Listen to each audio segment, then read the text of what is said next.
Salam əziz izləyicilər. Bugün sizinlə düz xətli bərabər sürətli hərəkətə aid kiçik bir quiz işləyəcəyik. Gəlin elə birinci sualımızdan başlayaq. Birinci sualımızda deyir ki, sıfır koordinatından hərəkətə başlayan cismin sürət zaman qrafikinə əsasən koordinat zaman qrafikini çəkin. İlk öncə baxaq sürət zaman qrafikində. Düz xətli bərabər sürətli hərəkətdirsə, əlbəttə ki, V-nin T-dən asılılığı gördüyümüz kimi sabit. Burada da sabitdir. Lakin 2-4 saniyə aralığında deməli sürət sıfıra bərabərdir. Yəni aydın məsələdir ki, ilk 2 saniyədə sürət sabit olub. Sonraki növbəti 2 saniyədə sürət sıfırdır. Sonraki 2 saniyədə isə yenə sürət sabitdir. İndi bir şey deyim ki, biz real həyatda, yəni sürət sabit olsun, sonra qəfil sıfır olsun, belə bir şey yoxdur təbii ki. Amma yəni nəzəri olaraq biz fikirləşsə, teorik olaraq fikirləşsə, belə bir sual deməli ortaya çıxa bilər. Deməli, bunun x-nin T-dən asılılıq qrafikini mən çəkmək istəsəm, ilk 2 saniyə ərzində bu fiqurun sahəsini tapsam, 0 koordinatından başladığı üçün yer dəyişməsi 20/2 eləyəcək 40. Yəni mənim son koordinatım olacaq 40. Deməli bu 0-dan başlayacaq. İlk 2 saniyə ərzində gəldi deməli 40-a. Və təbii ki 42-yə bölünə gördüyümüz gibi yerində 20-ni alırıq. Daha sonra görürük ki, növbəti 2 və 4 saniyə aralığında sürət sıfırdır. Sürət sıfır olmaq nə deməkdir? Yerini dəyişmir, yerində qalır. Koordinatını dəyişməyib, olduğu kimi qalıb. Daha sonra isə növbəti 4 və 6 saniyə aralığındakı yer dəyişməni tapsaq, bu demək mənfi 60 edəcəkdir. Yəni 40 koordinatından 60 koordinat geriyə gedibdir, geriyə qayıdıbdır. Bu da düşəcək təbii ki mənfi 20 koordinatına. Ona görə də biz qrafiki gətirib 20 koordinatında burada 6 saniyəni belə göstərəcəm. Aha, deməli bu formada biz qrafiki çəkə bilərik. Belə. Deməli, x-in T-dən asılılıq qrafiki bu şəkildə olacaqdır. Növbəti sualımıza baxaq. Koordinat zaman qrafikinə əsasən sürət zaman qrafikini bizə çəkindir. Artıq burada yenə də bayaqki kimi demək, düz xətli bərabər sürətli olduğuna görə x-in T-dən asılılığı verilir. Biz V-nin T-dən asılılığını demək göstərəcəyik. İlk öncə baxıram ki, sıfırdan başlayıbdır. X0 sıfırdır. 2 saniyədə son koordinat 20 olduğuna görə orada sürətimiz 10'a bərabərdir. Sabit. Müsbət 10. Daha sonra bunu biraz yaxşı çəkək. Daha sonra 2 və 4 saniyə aralığında hərəkət etmir, koordinat sabitdir. Onda deməli sürət sıfırdır. 2-4 saniyə aralığında sürət sıfırdır. Onu burada göstərək. Daha sonra 4 və 6 saniyə aralığında yenidən demək 20 koordinatından sıfıra qayıdıbdır və sürəti üçün əlbəttə ki mən mənfi 10 qeyd edə bilərəm. Deməli proyeksiyası üçün əlbəttə ki burada Vx yazaq. Aha, mənfi 10 qeyd edə bilərəm. Bu şəkildə V-nin T-dən asılılıq qrafikini göstərə bilərik. Daha sonra 3-cü sualımızda maddi nöqtənin 10 saniyə ərzində hərəkəti zamanı yol və yer dəyişməni təyin edin soruşulur. Demək, x-in T-dən asılılığıdır gördüyümüz kimi. Biz yer dəyişməni tapmaq üçün başlanğıc və son nöqtəyə baxmalıyıq. Yer dəyişmə son koordinatdan başlanğıc koordinata çıxmaq deməkdir. Bərabərdir. Son koordinatım mənfi 2-dir. Başlanğıc koordinatımsa 8-dir. Onda mən mənfi 2-dən çıxacam. Deməli 8-i bərabər olacaq. Deməli mənfi 10. Mənfi 10 yer dəyişmə edibdir. Əgər məndən yer dəyişmənin deməli qiymətini və yaxud yer dəyişmənin modulunu soruşsa, mən müsbət 10 deyəcəm. Daha sonra yola baxaq. Yolun tapılmasını üçün mən baxıram birinci deməli 8-dən gəlib deməli hara -20-yə. 8-dən gəlib -20-yə. Bu 28 metr məsafə qət etmək deməkdir. Sonra -20-dən gəlib hara 2-yə. Bu da deməli 18 metr məsafə qət edib. Burada 28 metr gəlib, burada isə 18 metr gəlib. Deməli yolumuz olacaq 18 və 28-i toplasam olacaq 46 metr məsafə qət etmişdir. 4-cü sualımızda isə 10 saniyə ərzində getdiyi yolu müəyyən edin deyə soruşulubdur. Biz əvvəlcə deməli qrafikə baxırıq. Qrafikdə görürük ki 10 saniyə qeyd edilməyib, amma nə edə bilərik? Biz təqribən buralardan bir yerdə 10 saniyəni tutaq ki qeyd edə bilərik və bu fiqurların sahəsini tapıb toplaya bilərik. Bu sahəni təbii ki tapacağım, bir də bu sahəni tapacağım. Onda birinci sahəm bura olacaq 12 vur 8 olacaq 96. Daha sonra isə bu sahəni tapıb toplayacağım. 5 vurulsun 8 ilə onun aralığı 2 edəcək. Olacaq 10 və bu 96 üstə gəl 10'u toplayacağım. Olacaq 106 metr olacaqdır. Düzgün cavabımız olacaq 106 metr. Daha sonra gəlirik 5-ci suala. Cisimlərin hərəkət tənliyini yazın və onların x oxu və yaxud x oxunun əksinə hərəkət etdiyini deyin. X-in t-dən asılılığında biz bilməliyik ki, əgər qrafikin istiqaməti yuxarıdırsa, o x oxu istiqamətində hərəkət edir və yaxud oxun istiqaməti aşağıdırsa, o x oxunun əksinə hərəkət edir. Onda A üçün x oxunun istiqamətindədirsə, ona deyirik o x oxu istiqamətində hərəkət edir. Tənliyi isə -0-dan başladığı üçün -x0 üstə gəlinsin. Yenə deyirəm, x oxu istiqamətində də hərəkət etdiyi üçün müsbət vxt. B üçün isə demək x bərabərdir, x0 müsbətdir. Lakin çıxılsın vxt yazacağım, çünki x oxunun əksinə hərəkət eləyir, sürətinin proyeksiyası mənfi olacaqdır. Belə. Daha sonra 6-cı sualımıza baxaq. K və L avtomobillərinin koordinat zaman qrafiki aşağıdakı kimidir? Buna görə hansı fikirlər doğrudur? Gəlin baxaq. K-nın yer dəyişməsi L-dən 2 dəfə çoxdur. Birinci şərtimizə baxaq. Doğrudan da baxaq. X-in t-dən asılılığıdırsa, biz yer dəyişməni tapanda diqqətli olmalıyıq. Söhbət X-dən gedirsə, başlanğıc və son nöqtəyə baxacağım. Yəni, deməli, X başlayıb, K başlayıb daha doğrusu X-dən bitib mənfi X-də.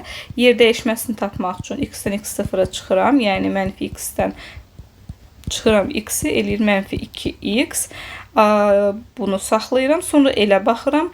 L mənfi X-dən başlayıb və 0'a gəlibdir. Onda da X-dən X0'a çıxıram. 0'dan çıxıram mənfi X-i. Olacaq X. Demək, bu şəkildə alıram. K-nın yer dəyişməsi L-dən 2 dəfə çoxdur. Burada sırf qiyməti nə deyirsə, bəli, qiyməti çoxdur. Bunu götürmək olar. K istiqamətini dəyişməyib deyir. Bəli, K gördüyümüz kimi yalnız aşağı düşübdür.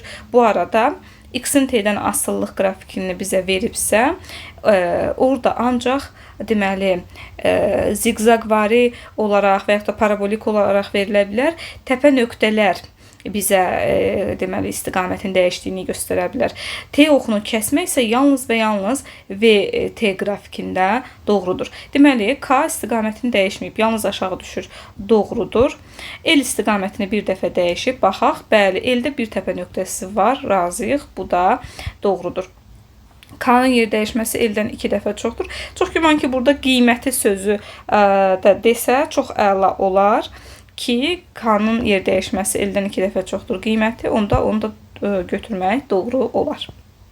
Belə, əgər sırf qiyməti sözü deyirsə bizə, onda biz onu demək doğru götürə bilərik.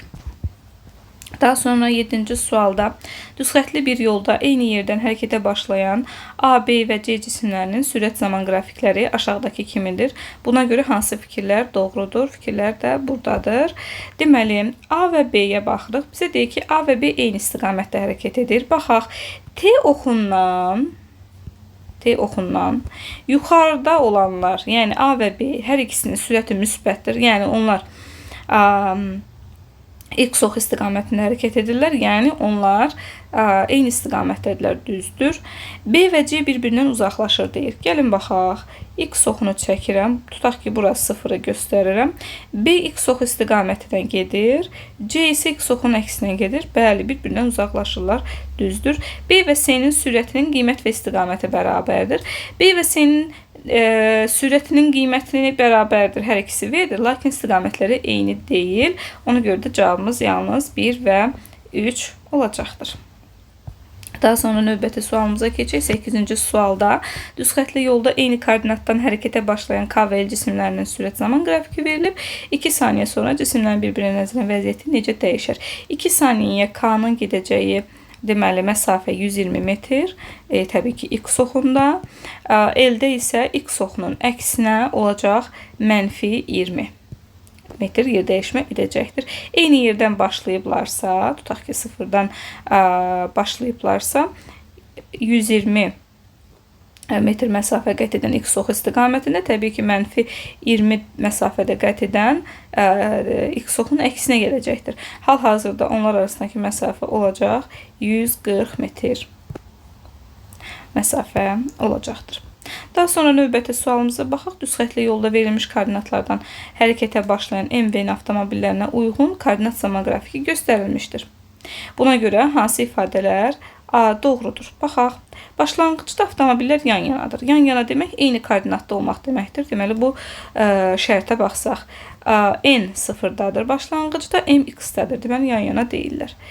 M T müddətində X qədər yer dəyişmə etmişdir. Baxaq, T müddətində X-dən gəlib 2X-ə M. Bəli, X qədər yer dəyişmə etmişdir, düzdür. T yanında avtomobillər arasındakı məsafə 3X-dir. Baxaq, T yanında M hal-hazırda 2X-dədir. T yanında N -X-dədir. Deməli, əgər mən göstərsəm ki, -X, 2X, əlbəttə ki, aralarındakı məsafə 3X-dir. Deməli, bu cavab da doğrudur. 2 və 3 cavabı doğrudur. 10-cu sualımızda cismin koordinat zaman qrafikinə əsasən neçə dəfə istiqamət dəyişib? Yenə də deyirik, X T-dirsə, yalnız biz deməli təpə nöqtələrinə baxaq. Gəlin birinci buradan başlayaq. Aşağı düşdü qrafik, aşağıdadır və yuxarı qalxdı və yenidən aşağı düşdü. Deməli, bir dəfə aşağı düşmüşdü, aşağı gedirdi bu heç. Burada istiqamətini dəyişdi, yuxarı çıxdı və burada istiqamətini dəyişdi. Deməli, yenidən aşağı düşdü. Deməli, 2 dəfə istiqamətini dəyişəcəkdir.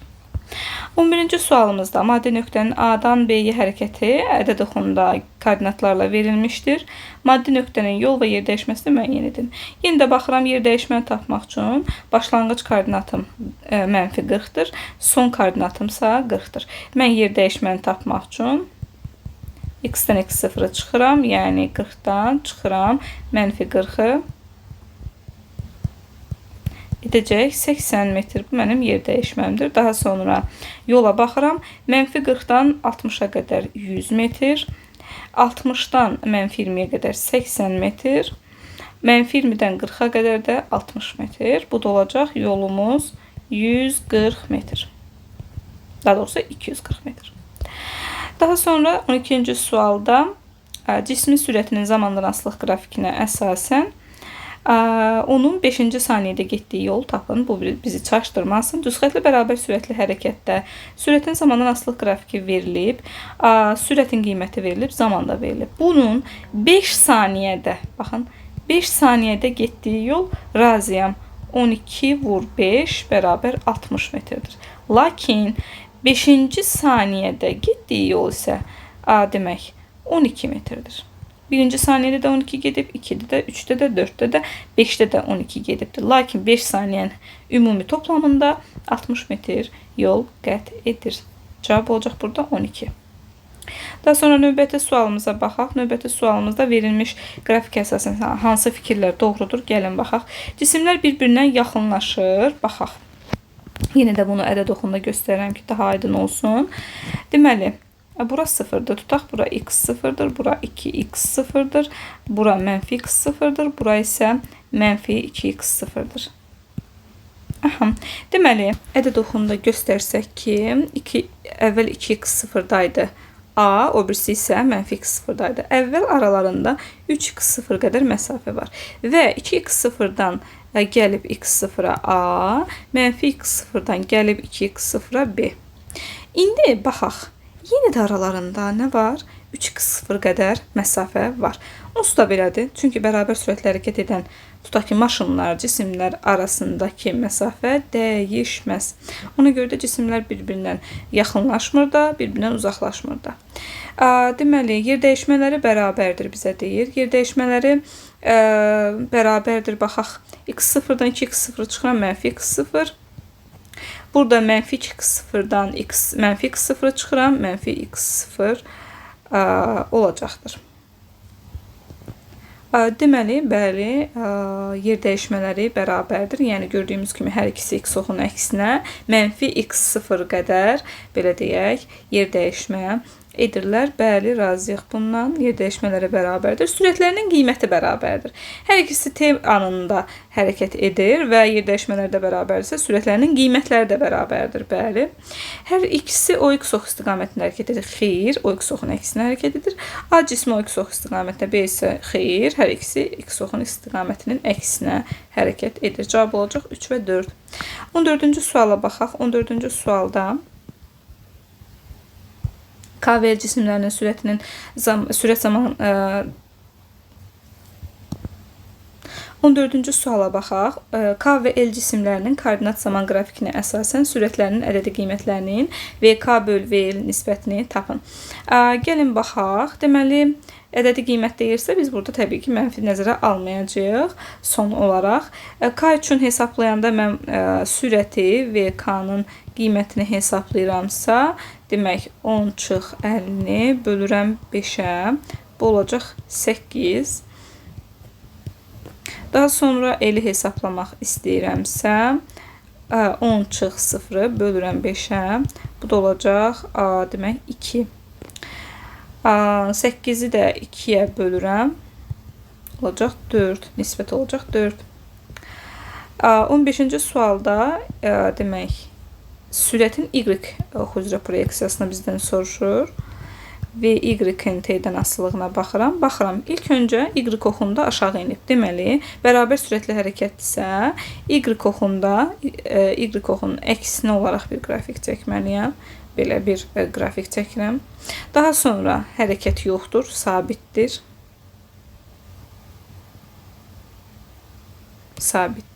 Daha sonra y oxunun əksinə müəyyən qədər bərabər sürətli hərəkət və sonra yenidən hərəkət yoxdur, 0.